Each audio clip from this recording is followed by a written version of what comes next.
అందరికీ పాత్రికేయ మిత్రులందరికీ కూడా నమస్కారాలు. మన కేంద్ర ప్రభుత్వం ప్రవేశపెట్టినటువంటి బడ్జెట్లో తెలంగాణ రాష్ట్రానికి నిధులు కేటాయించినప్పుడు కూడా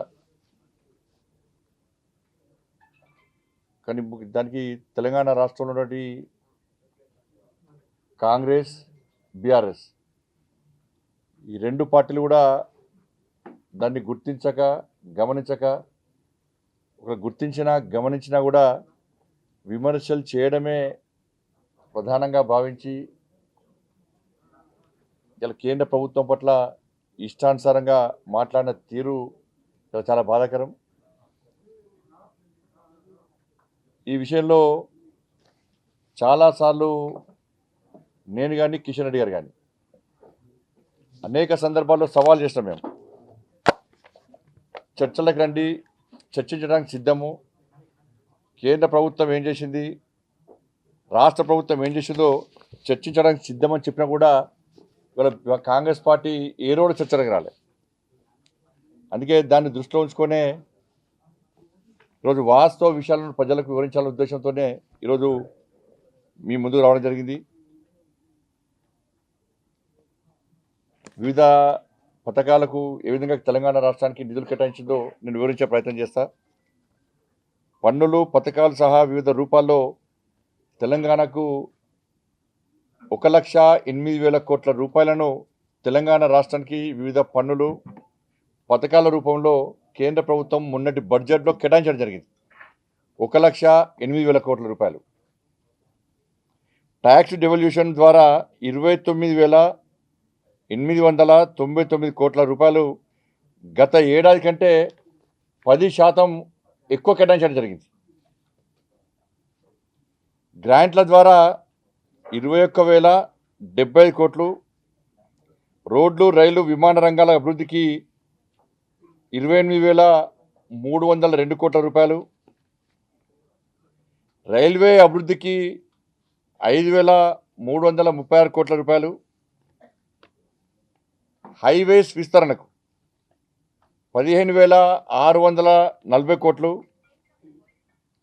విద్యుత్, ఇంధన, నీటిపారుదల రంగాల అభివృద్ధికి 10,280 కోట్ల రూపాయలు, పిఎం కుసుమ్ సౌర విద్యుత్ పథకాలకు 1,100 కోట్లు, మిషన్ భగీరథ మద్దతుగా 850 కోట్ల రూపాయలు, ఎన్టీపీసీ 3 అదనపు నిర్మాణాల కోసం ఇలా కేంద్ర ప్రభుత్వం కేటాయించినప్పుడు కూడా దీన్ని పీపీఏ చేసుకోవడానికి కూడా రాష్ట్ర ప్రభుత్వం చేతనైతలేదు. జూలైతో ముగిస్తే తెలిసినా కూడా ఇలా పీపీఏ చేసుకోవడానికి కూడా రాష్ట్ర ప్రభుత్వం ఇలా ముందుకు వస్తలేదు, సిగ్గు లేకుండా వివరిస్తుంది. వాళ్ళ గ్రామాల, పట్టణాల అభివృద్ధికి 6,320 కోట్లు, ప్రధానమంత్రి ఆవాస్ యోజన కోసం 2,120 కోట్లు, ఆరోగ్యం, పారిశుద్ధ్య రంగాలకు 5,790 కోట్ల రూపాయలు, బీబీ నగర్ ఎయిమ్స్కు 2,450 కోట్లు, ఆరోగ్య మిషన్ పథకాలకు 1,980 కోట్లు, ఈఎస్ఐ విస్తరణకు 1,360 కోట్లు, విద్యా క్రీడా రంగాలకు 4,930 కోట్లు, ఇందులో హైదరాబాద్ ఐఐటికి 1,800 కోట్లు, సమగ్ర శిక్షా అభియాన్ 1,500 కోట్లు, అంగన్వాడీ మధ్యాహ్న భోజన పథకానికి 930 కోట్లు, వ్యవసాయం సహకార శాఖలకు 5,920 కోట్లు, ఇందులో పిఎం కిసాన్ నిధికి 3,600 కోట్లు, ఎంఎస్పి కోసం 1,500 కోట్లు, మౌలిక సదుపాయాల కోసం 820 కోట్లు, ఉపాధి, పారిశ్రామిక రంగాల అభివృద్ధికి 4,930 కోట్లు, ఇందులో ఎంఎస్ఎంఈ పథకాలు, రుణ సబ్సిడీలకు 2,150 కోట్లు, స్కిల్ డెవలప్మెంట్ ప్రోగ్రామ్స్ కోసము 880 కోట్లు, మహిళా శిశు సంక్షేమ రంగాల అభివృద్ధికి 3,560 కోట్లు.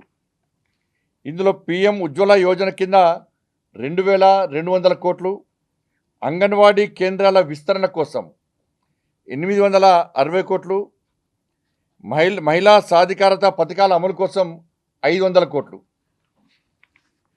హోం జాతీయ విపత్తు నిర్వహణ రక్షణ కార్యక్రమాల అమలు కోసం మొత్తం 3,290 కోట్లు. ఇందులో ఎస్డిఆర్ఎఫ్ సహాయం కింద 1,650 కోట్లు, అగ్నిమాపక అత్యవసర సేవల కోసం 940 కోట్లు, సంక్షేమ పథకాలు నగదు బదిలీ డిబిటీ కోసము 5,420 కోట్లు. గత ఏడాదితో పోలిస్తే ఈసారి 28% నిధులు అధికంగా కేటాయించడం జరిగింది డిపిటి దానికోసం. పర్యాటక సాంస్కృతిక రంగాలకు 1,210 కోట్లు, అటవీ పర్యావరణ శాఖలకు 980 కోట్లు. ఈసారి బడ్జెట్లో ఉద్యోగులకు 12,75,000 వరకు ట్యాక్స్ మినహాయింపు ఇచ్చిన విషయం అందరు తెలిసిందే. ఇన్ఫ్రాస్ట్రక్చర్ అభివృద్ధి కోసం 50 ఏళ్ల పాటు వడ్డీ లేని రుణాలు ఈ ఏడాది బడ్జెట్లో 2,500 కోట్లు కేటాయించడం జరిగింది. ఒక్కొక్క రైతుకు 5 లక్షల రుణం ఇచ్చేలా కిసాన్ క్రెడిట్ కార్డులు, చిన్న వ్యాపారులకు 5 లక్షల రూపాయల వరకు కస్టమ్స్ క్రెడిట్ కార్డ్స్, స్టార్టప్ల కోసం 10,000 కోట్ల ఫండ్, తొలిసారి వ్యాపారాన్ని అంటే ఫస్ట్ టైం బిజినెస్ స్టార్ట్ చేసేటువంటి 5 లక్షల మంది మహిళలకు ఒక్కొక్కరికి 2 కోట్ల రూపాయల చొప్పున టర్మ్ రుణాలు లోన్స్ ఇవ్వడం జరిగింది, ఇవ్వడానికి సిద్ధమైంది. సాక్ష్యం అంగన్వాడీ పోషణ్ కింద 8 కోట్ల మందికి పైగా ఇలా పిల్లలు మానసిక పోషకాహారం కోసం కూడా నిధులు కేటాయించడం జరిగింది. యువతకు ఉపాధిని పెంచేందుకు ఎంఎస్ఎంఈ క్రెడిట్ బూస్ట్ కింద 1,50,000 కోట్లు. పిఎం స్వనిధి విస్తరణ, వీధి వ్యాపారులకు యూపీఐ లింక్డ్ క్రెడిట్ కార్డు కూడా ఇవ్వడం జరుగుతూ ఉన్నది. పిఎం జన్ ఆరోగ్య యోజన కింద 1 కోటి మందికి గిగ్ కార్మికుల కోసం ఆరోగ్య సంరక్షణ కవరేజ్ కూడా ఇవ్వడం జరుగుతూ ఉన్నది. గిగ్ అంటే వీళ్ళందరూ డైలీ మనకి డోర్ టు డోర్ సప్లై చేస్తారు కదా అనేక వాళ్ళకి సంబంధించి. జిల్లా ఆసుపత్రిలో డే కేర్ క్యాన్సర్ కేంద్రాల ఏర్పాటు, దీర్ఘకాలిక పెట్టుబడుల ప్రాజెక్టుల కోసం 1,50,000 కోట్ల వడ్డీ లేని రుణాలు, ఉడాన్ స్మార్ట్ సిటీ మిషన్ కింద కొత్త విమానాశ్రయాలు, అదేవిధంగా మెట్రో స్టేషన్ల విస్తరణ కూడా చేపట్టడం జరిగింది. స్వామినిధి 2 కింద తక్కువ ధరకు ఇండ్ల కొనుగోలు చేసేలా 1,00,000 మందికి ఆర్థిక ప్రోత్సాహం కింద 15,000 కోట్ల నిధి, అర్బన్ ఛాలెంజ్ కింద 1,00,000 కోట్లతో కూడా నిధిని కూడా ఏర్పాటు చేయడం జరిగింది. ఇది మొత్తం కలిస్తే 1,08,000 కోట్ల రూపాయలు తెలంగాణ రాష్ట్రానికి ఈ విధంగా నిధులు కేటాయించడం జరిగింది. ఇన్ని కేటాయించినా కూడా కండ్లుండి చూడలేని కబోదులాగా కాంగ్రెస్ పార్టీ నాయకులు వివరిస్తున్నారు. చెవులుండి వినలేని పరిస్థితి ఇలా కాంగ్రెస్ పార్టీ నాయకులకు ఉంది. అన్ని తెలిసినా కూడా కేవలం కేంద్ర ప్రభుత్వాన్ని బదనాం చేయడమే లక్ష్యంగా వాళ్ళ 6 గ్యారెంటీల విషయంలో ప్రజల దృష్టి మళ్లించడానికి ఇలా కాంగ్రెస్ పార్టీ ప్రయత్నం చేస్తూ ఉన్నది. ఇన్ని నిధుల విషయంలో చర్చ జరిగితే ఇన్ని నిధులు కేటాయించిందని చెప్పి ఇలా చెప్పే ప్రయత్నం చేస్తే వాళ్ళ కేంద్రము పక్కా నిధులు ఇచ్చింది, బడ్జెట్లో నిధులు ఇచ్చింది తెలంగాణ రాష్ట్రానికి. మరి 6 గ్యారెంటీల సంగతి ఏంది అని చెప్పి ప్రజలను ప్రశ్నిస్తారని చెప్పి భయపడి కాంగ్రెస్ పార్టీ యొక్క ప్లాన్ ప్రకారం కేంద్రాన్ని విమర్శించే ప్రయత్నం చేస్తూ ఉన్నది. గతంలో బీఆర్ఎస్ పార్టీకి ఇదే విధంగా చేసింది. అప్పుడు మండలాల వారీగా పాదయాత్ర సందర్భంగా కానీ ఇతర నాయకుల పర్యటన సందర్భంగా కానీ ఏ మండలానికి ఏ గ్రామానికి ఏ జిల్లాకు తెలంగాణ రాష్ట్రానికి ఏ పథకానికి ఎన్ని నిధులు ఇచ్చిందో స్పష్టం చేసిందో తప్పుడు బీఆర్ఎస్ పార్టీ నాయకులు అన్ని మూసుకొని కూర్చున్నారు. అలా భారతీయ జనతా పార్టీ సిద్ధంగా ఉంది. వాళ్ళ ఏ గ్రామానికి ఏ మండలానికి ఏ జిల్లాకు ఏ పథకానికి ఎన్ని నిధులు ఇచ్చిందో చెప్పడానికి మేము సిద్ధం. కాంగ్రెస్ పార్టీ చర్చకు సిద్ధమా? మీరు కూడా ఏ గ్రామానికి, ఏ మండలానికి, ఏ జిల్లాకు, ఏ పథకం కింద ఎన్ని నిధులు ఇచ్చారు, ఏ పథకం ఇలా అమలు చేస్తున్నారు, మీ ఆరు గ్యారెంటీల సంగతి ఏందో చర్చించడానికి కాంగ్రెస్ పార్టీకి దమ్ముందా అని విషయాన్ని ఇలా సవాల్ చేస్తున్నాను. కాబట్టి ఇప్పటికైనా కూడా కేంద్రంతో సహకరించాల్సిన బాధ్యత రాష్ట్ర ప్రభుత్వానికి ఉంటుంది. అన్ని విధాల కేంద్రం సహకరిస్తున్నది, తెలంగాణకు నిధులు ఇస్తున్నది. కానీ రాష్ట్ర ప్రభుత్వం కేంద్రాన్ని విమర్శించడమే పనిగా పెట్టుకున్నది. ఒక ప్రధానమంత్రి స్థాయిని చూడకుండా ముఖ్యమంత్రి గారి నుంచి గల్లీ స్థాయి వరకు ఇష్టానుసారంగా వక్ర భాషలు చెప్తూ అసభ్య పదజాలం దూషి వాడుతూ ఇవాళ ప్రధానమంత్రి గారిని ఏ విధంగా అగౌరవపరుస్తున్నారో ఒక్కసారి తెలంగాణ సమాజం ఆలోచించాలి. కాబట్టి కలిసి ఉంటే, కేంద్ర రాష్ట్ర ప్రభుత్వాలు కలిసి ఉంటేనే వాళ్ళు తెలంగాణ రాష్ట్ర అభివృద్ధి సాధ్యం ఉన్న విషయాన్ని ఇలా కాంగ్రెస్ పార్టీ గుర్తించాల్సిందిగా కోరుతూ, అందుకే ఈరోజు మీడియా సాక్షిగా, మీడియా ద్వారా ఈరోజు ఈ బడ్జెట్ను ప్రజలకు చెప్పే ప్రయత్నం చేశాం. తెలంగాణకు సపరేట్ దేశ బడ్జెట్ ఇది, తెలంగాణకు అని చెప్పి సపరేట్ చెప్పారు కదా. అందుకే ఇవన్నీ వాళ్ళ లెక్కలతో సాధించినాం కదా. ఏ స్టేట్కు ఆ స్టేటు, కొన్ని స్టేట్లకు అంతకుముందు తెలంగాణకు ఇచ్చారు, కొన్ని స్టేట్లకు కొన్ని ప్రత్యేక పథకాలు ఇస్తారు, కొన్ని స్టేట్లకు ఆ ఏరియాల బట్టి. కానీ ఇన్ని కోట్ల బడ్జెట్ ఇది తప్పు కాదు కదా నేను చెప్పింది అయితే. ఒక రాష్ట్రం పేరు ఒకసారి తీసుకుంటారు, ఒకసారి తీసుకోరు. అనేక రాష్ట్రాల పేరు తీసుకోలే, వాళ్ళ బడ్జెట్ ఇయ్యనట. తెలంగాణ రాష్ట్రం పేరు తీసుకోలే, బడ్జెట్ ఇయ్యనట. ఇవాళ చెప్పినాం కదా, అందుకే మొత్తం అక్షరాలతో సహా అన్నీ చెప్పినాం కదా. ఇవాళ కానీ ఎన్డీఏ కూటమిలో ఉన్న పక్కన ఆంధ్రప్రదేశ్ రాష్ట్రానికి ఎక్కువ నిధులు తరలించబోతున్నారు, తెలంగాణ రాష్ట్రానికి మాత్రం వివక్ష చూపుతున్నారు అన్నది. వివక్ష చూపేటప్పుడు ఏముండదు అని ఉంటే తప్పకుండా డబుల్ ఇంజన్ సర్కార్ వస్తే ఏ విధంగా అభివృద్ధి చూపెట్టినాం మేము. అయినప్పుడు కూడా తెలంగాణ రాష్ట్రంలో భారతీయ జనతా పార్టీ సర్కార్ లేకున్నప్పుడు కూడా ప్రజలు మెచ్చే విధంగా, ప్రజలకు నచ్చే విధంగా, ప్రజలకు న్యాయం చేసే విధంగా తెలంగాణ రాష్ట్ర అభివృద్ధికి ఈ స్థాయిలో నిధులు కేటాయించినాం. సవాల్ కూడా చేస్తున్నాం. కేంద్రం ఏమిచ్చింది, రాష్ట్రం ఏమిచ్చిందో చర్చించడానికి సిద్ధమని కూడా అడిగినాం. బడ్జెట్ ప్రారంభించినాం కదా. ఇప్పుడు కాజీపేట కోచ్ ఫ్యాక్టరీ స్టార్ట్ చేసినాం. ఏది అన్నారు, స్టార్ట్ చేసినాం. ఈ ఏడాది కోచ్ ఫ్యాక్టరీ పూర్తయి రైల్వే కోచ్లు బయటకు వస్తున్నాయి. ఇవాళ దాంతోపాటు పసు బోర్డు ఏర్పాటు చేసినాం. పసు బోర్డు, గిరిజన యూనివర్సిటీని ఏర్పాటు చేసినాం. ట్రిబుల్ ఆర్ నిర్మాణానికి 26,000 కోట్ల రూపాయల పైగా వాళ్ళు నిధులు ఇచ్చినాం. బడ్జెట్ కానీ అని అర్థం సబ్జెక్ట్ అన్న బడ్జెట్ వివాదం కొనసాగుతుంది. కేంద్రం మధ్యవర్తిగా ఉన్న బీజేపీ ఏం పట్టినట్టు వ్యవహరిస్తుంది. ముఖ్యంగా ఏపీకి అధిక నీళ్లు తరలించకపోతున్నా కూడా ఇటు రాష్ట్ర ప్రభుత్వం పట్టించుకోవట్లేదంటూ బీఆర్ఎస్ ఆరోపిస్తుంది. ఇందులో కేంద్రం జోక్యం చేసుకోవాలి, కేంద్రం పట్టించుకోవట్లేదంటూ రాష్ట్ర ప్రభుత్వం ఆరోపిస్తుంది. అసలు కేంద్రం ఎలా వ్యవహరిస్తుంది వ్యవహారం? ఇవాళ దక్షిణ తెలంగాణ ఎడారి కావడానికి కారణము మొట్టమొదట కాంగ్రెస్, నెక్స్ట్ బీఆర్ఎస్. ఈ రెండు పార్టీలు ప్రధాన బాధ్యత వహించాల్సి వస్తుంది.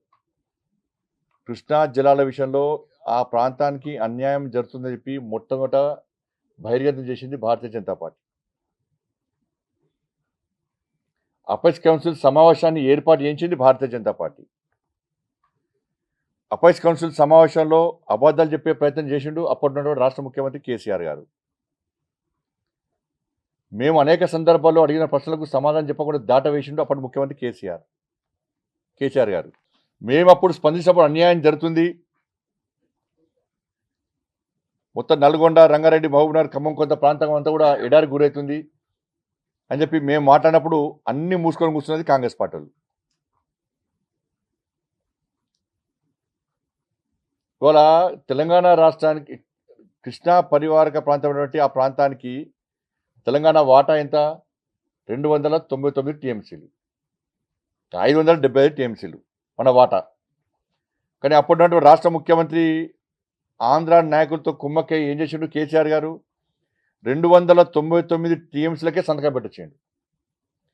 ఈ విషయాన్ని ఆధార పేపర్లతో సహా, ఇద్దరి మధ్య జరిగిన ఒప్పందాలను పేపర్లతో సహా నేను బహిర్గతం చేసినప్పుడు అప్పటి నుంచి ఇప్పటి వరకు కనీసం అప్పుడు కేసీఆర్ దగ్గర నుంచి సమాధానం లేదు. ఫస్ట్ బీఆర్ఎస్ పార్టీ దానికి సమాధానం చెప్పాలి. 575 టీఎంసీలు కృష్ణా జలాలు తెలంగాణకు రావాల్సి ఉంటే వాటా ప్రకారము 299 టీఎంసీలకే కేసీఆర్ గారు ఏ విధంగా సంతకం చెప్పి పెట్టిండు, ఏ విధంగా ఒప్పుకున్నారు? ఇది మోసం చేసినట్టు కాదా? ఎస్ఎల్బీసీ ఇంతలో ప్రారంభించక పొడిగించడానికి కారకులు ఎవరు?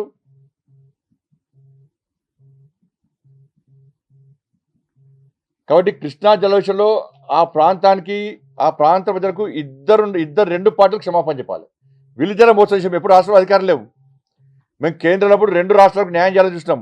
కానీ ఈ రాష్ట్రం అప్పుడు ఇక్కడ ఉన్నట్టు కేసీఆరే ఆంధ్ర నాయకులతో కుమ్మకై తెలంగాణకు అన్యాయం చేసిండు. తెలంగాణకు అన్యాయం చేసిన నీళ్ల విషయంలో తెలంగాణకు అన్యాయం చేసిన మొట్టమొదటి ద్రోహి కేసీఆర్. ఇవాళ మళ్ళీ ఏం తెలియనట్టు నంగనాథ్లకి ఏం తెలియనట్టు మళ్ళీ ఇవాళ కృష్ణా జిల్లాల విషయంలో ప్రజల దృష్టి మళ్లించే ప్రయత్నం చేస్తే 2 పార్టీలు ప్రధాన పాత్ర పోషించాలి. 2 పార్టీలు ప్రధాన బాధ్యత వహించాలి. ఈ 2 పార్టీల కారణం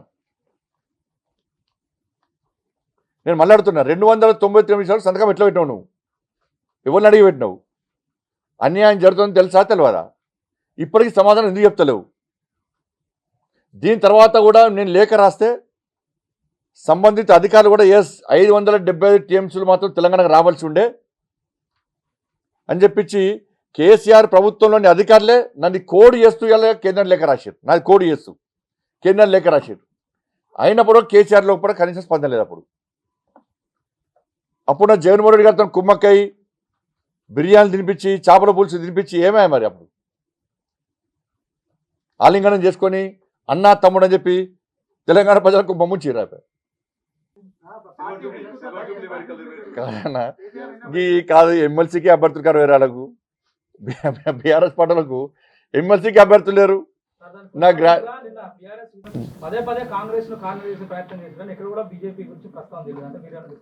వాళ్ళిద్దరు ఒకటి.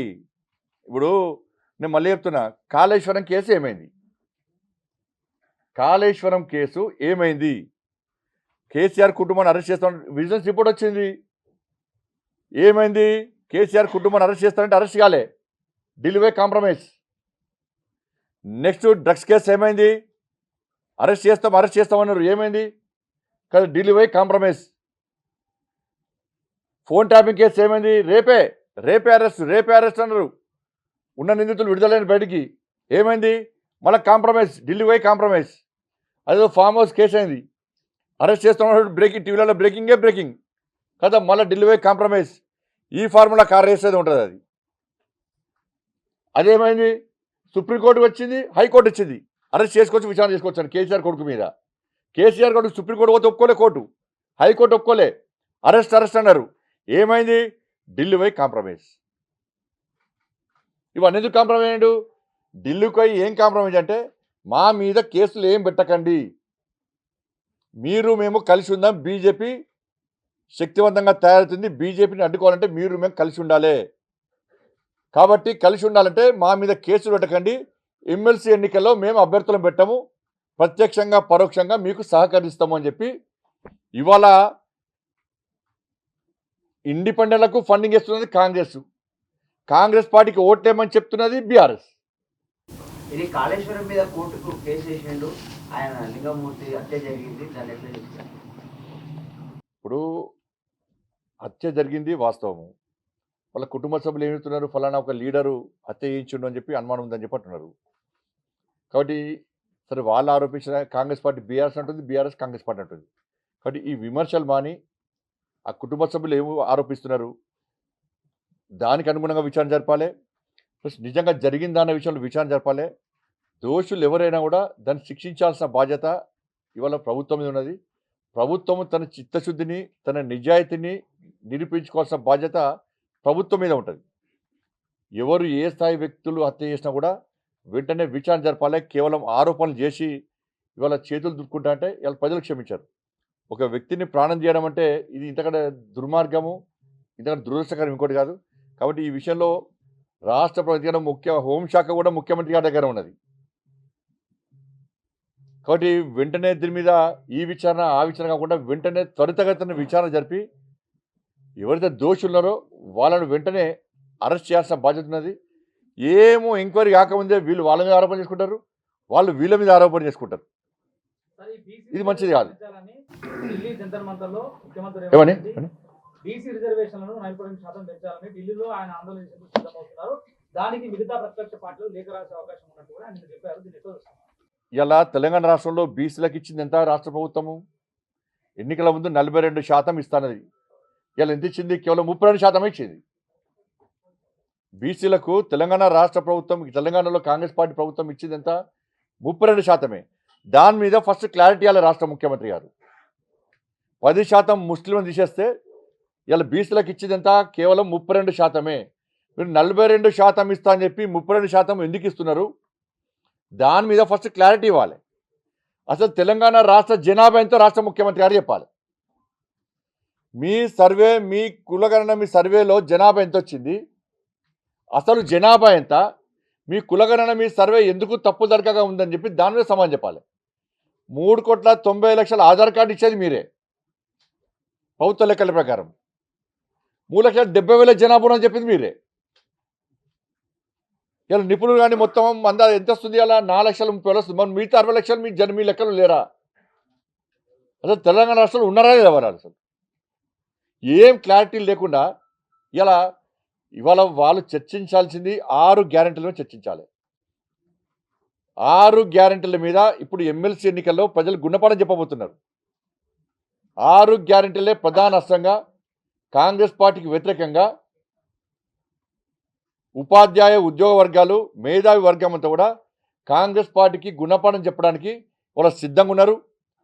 3 ఎన్నికల్లో కూడా 3 స్థానాలు కూడా భారతీయ జనతా పార్టీ గెలవబోతున్నారు.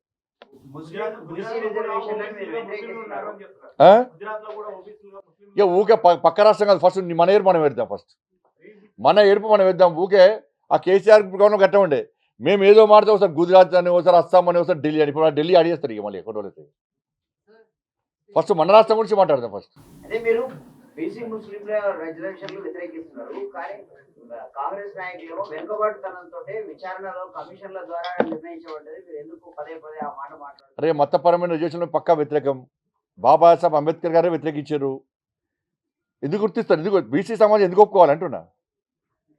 ఎట్లా ఒప్పుకుంటే బీసీ సమాజం? ఎవరి జాతి ఎవరిది వాళ్ళకు ఉంటుంది, ఎవరి జాతి వాళ్ళకు ఉంటుంది.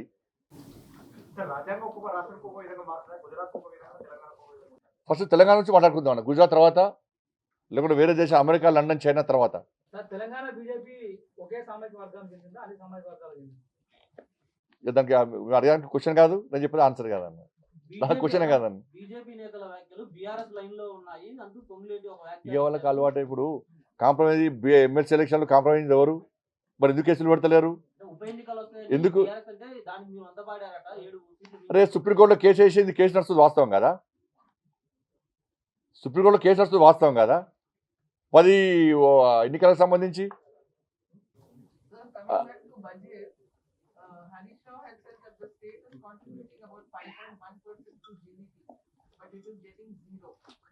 ఇక హరీష్ రావు గారు ఆయన 2 నాలుకలు చూడని, ఇటుంటే ఇటు మాడతాడు, అటుంటే అటు మాడతాడు. ఇప్పుడు కాంగ్రెస్ పార్టీలో ఎమ్మెల్యేలు అందరూ కూడా అసంతృప్తితో ఉన్నారు. ఏ ఎమ్మెల్యే కూడా సంతోషంగా లేడు. టాప్ 5 మంత్రులు తప్ప. ఏ పనులు జరిగినా, ఏ బిల్లులు పేమెంట్స్ కావాలన్నా ఆ టాప్ 5 మంత్రులకు మాత్రమే అవుతున్నాయి. ఇవాళ మేము ప్రజలు తిరిగే పరిస్థితి లేదు. ప్రజలు అడిగే ప్రశ్న సమాధానం చెప్పే పరిస్థితి లేదు. ఈ 6 గ్యారెంటీ అని చెప్పి ఎన్నికల్లో హామీ ఇచ్చినాం. ఆ 6 గ్యారెంటీల గురించి ఇవాళ ప్రజలు ప్రశ్నిస్తున్నారు. మా పరిస్థితి ఏంది అని చెప్పి ఇవాళ కాంగ్రెస్ పార్టీ ఎమ్మెల్యేలే రహస్యంగా సమావేశాలు పెట్టుకుంటున్నది వాస్తవం. కాబట్టి ఎప్పుడైనా ఏమైనా జరగచ్చు. మేము భారతీయ జనతా పార్టీ మాత్రం 5 సంవత్సరాలు ప్రజల చేత ఎన్నుకున్న ప్రభుత్వం ఉండాలని కోరుకుంటున్నాం. మేమైతే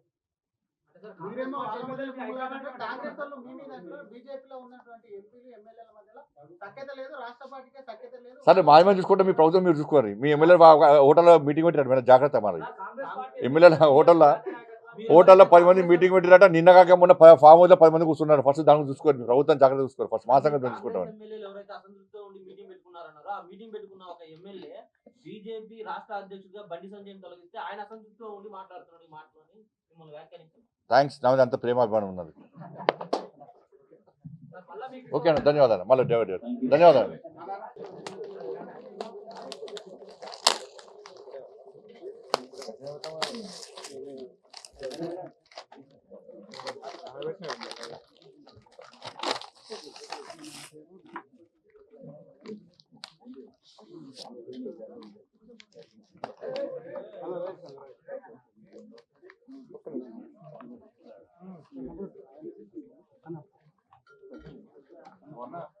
ఇద్దరు అక్కడ ఉంటారు. నన్ను రా. రా.